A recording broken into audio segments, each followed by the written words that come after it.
Kolo Muani. Yeah, you heard the name right. Kolo Muani. When Juventus signed him, I said, this is a massive signing for a lot of different reasons, because this is a player with a statement to make to the whole world. Statement to make to Juventus for trusting him and giving him an opportunity. A statement to make to PSG because they never gave him a chance. A statement for Luis Enrique, and on top of everything, for his own self. I feel like he was a player. He started to doubt himself. There was self-doubt. I saw what I'd done at Frankfurt, but then I got the big money move to PSG and I didn't really live up to it. There were periods where the own PSG fans were turning on him. And I feel like he's put on a Juventus shirt and he's told himself, I'm about to prove everybody wrong. All of my haters, they're going to become my fans. Yeah, and I feel like that's what he's done, because I really feel for him. I really do. But there's something that I really like about him. I like strikers. You don't even have to be a striker. I just like players that get the job done, even when the environment isn't really playing to their strengths, even when the system isn't really catering towards them. I look at Kolo Muani, and this is now just me speaking in general throughout his time at Juventus.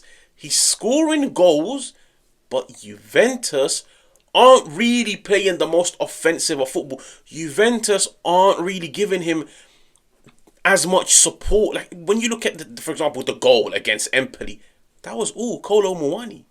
Kolo Muani down the outside, smashing it into the roof of the net. That was all Kolo Muani. It wasn't a goal that came from the Juventus players or a system that created that opportunity for him. It was all him. It was individual brilliance. It was a score. It was a goal that he scored from his own natural ability. I look at today. Timothy Weah makes the tackle. Nico Gonzalez into Kolo Muani. When Kolo Muani receives this ball, he's alone.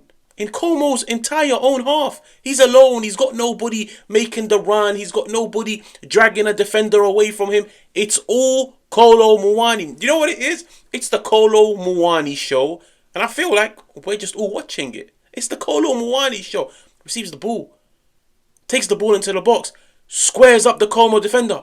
Goes down the outside. Smashes it into the roof of the net. Do you know what this is? This is a player on confidence. When you're confident and you believe in yourself, listen, I've played football. When you're confident and you believe in yourself, you'll start doing things that you never ever thought you were even capable of. And I feel like with him, you could see every single ball that he strikes, it just goes into the back of the net. He's confident. He's enjoying his time at Juventus. And I really feel like Juventus at the moment are only really seeing 40-50% of the guy, because as much as there's good to what he's doing in a Juventus shirt, there is bad, which is he looks like an isolated figure. He's always alone in attack. He doesn't really have much support. This Juve system at the moment, it doesn't really generate many opportunities. And you can see today, 2 shots, 2 goals.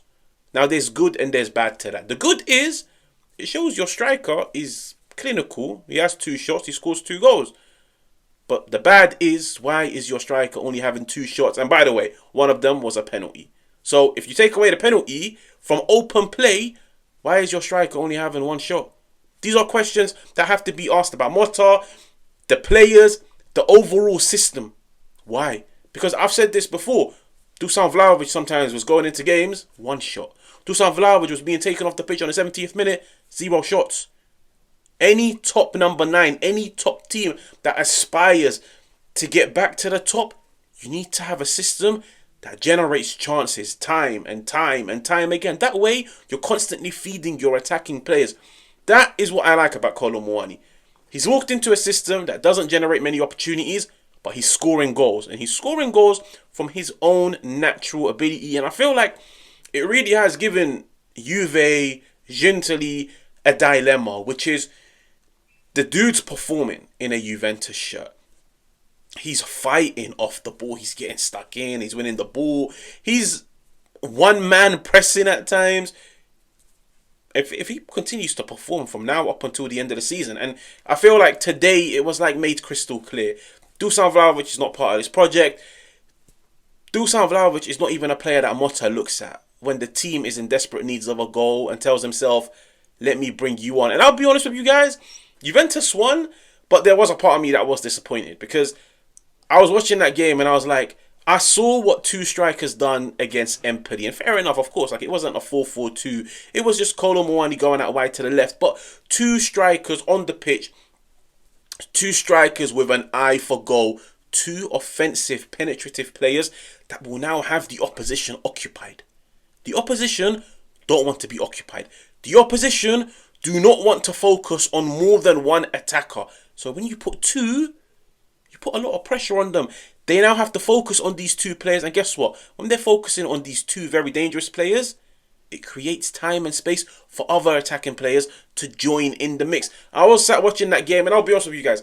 If Juventus had drawn this game 1-1, I would be sat here saying, why didn't Dusan Vlahovic come on? Why didn't he? Two attacking players, two strikers on the pitch is better than one, especially when you're trying to win, when you're pushing bodies forward, yeah? But for me, I feel like it was a statement, shall we call it? Like a statement substitution where I don't rely on you. Even when I am losing a game, you're not somebody that I'm looking to bring on. I would rather bring on Conceição. I would rather bring on Douglas Luiz. Like, you are at the bottom of my priority list, and I've seen Juventus do the exact same thing with Fagioli. I really have, because there were periods this season where I was sat watching Juventus games, and I was like, Fagioli needs to come onto the pitch. Juventus need a bit more tempo. Juventus need a ball carrier in central areas. Roll the dice. Bring on that different profile, because he can definitely bring something to Juventus. But we all saw what happened with Fagioli's last 2 months. Hardly came on. It got to a period where he was playing like 3-4 minutes every month. And now he's at Fiorentina. One part of me feels like this might be the case with Dusan Vlahovic, because for him not to come on today when there was a period where Como were on top. Como looked like they were about to win the game. Like, for me, I'll be honest with you guys, Como had a better performance. But what matters the most? Who scores the goals? Juventus scored more than Como. Juventus secured the win. But did Juventus play a sustainable style of football? No, but that's why I said at the beginning of the video, you don't always have to play well to win. And you take the positive, which is the win, but you also have to sit down, dissect, microanalyze. Why didn't the team play well? Where is it going wrong? Where is it going right? Where can it be addressed? And I feel like if Juve drew that game, I would have definitely looked at it and told myself, bring on a striker that at the moment, you could see there's fire in his belly. When he came on against Empoli, you could see there was fire in his belly. You could see he was motivated. You could see he's upset by what's going on.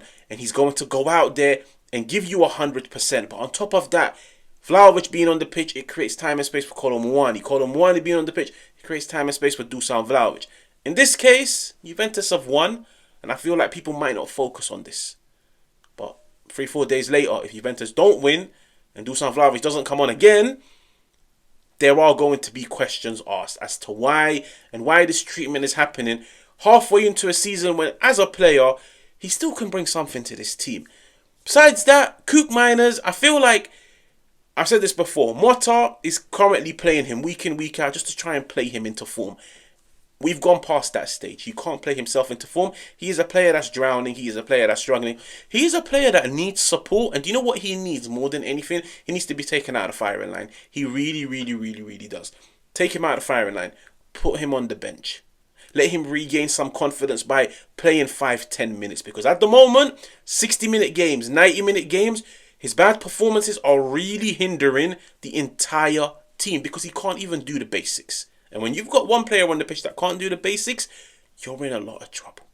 So I feel like with Motta, he's sending the wrong message to the squad, which is, in my opinion, the quickest way to lose a changing room is nepotism. Having favoritism towards a certain player. You need to create a camp, you need to create an environment where players know, if I perform, I will get the opportunity. And if I don't perform, I'll be taken out of the picture. Koop Miners hasn't been performing the whole season, and he doesn't deserve to start the next game for Juve. He doesn't deserve to start for the next month. If from now up until the end of the season, the marquee signing can't start a single game because of his poor performances, you're sending the right message to the players. But then the questions will be, why did Juventus sign him? Did he fit into the system? But these are not things that concern the players. These are things more higher up. But listen, there has to be a form of merit. You perform, you play. If you don't perform, you're taken out of the picture. Now, if you're new, make sure to subscribe. Make sure to hit the like button. Make sure to let me know what you think of that game in the comments, and I'll catch you guys on another one.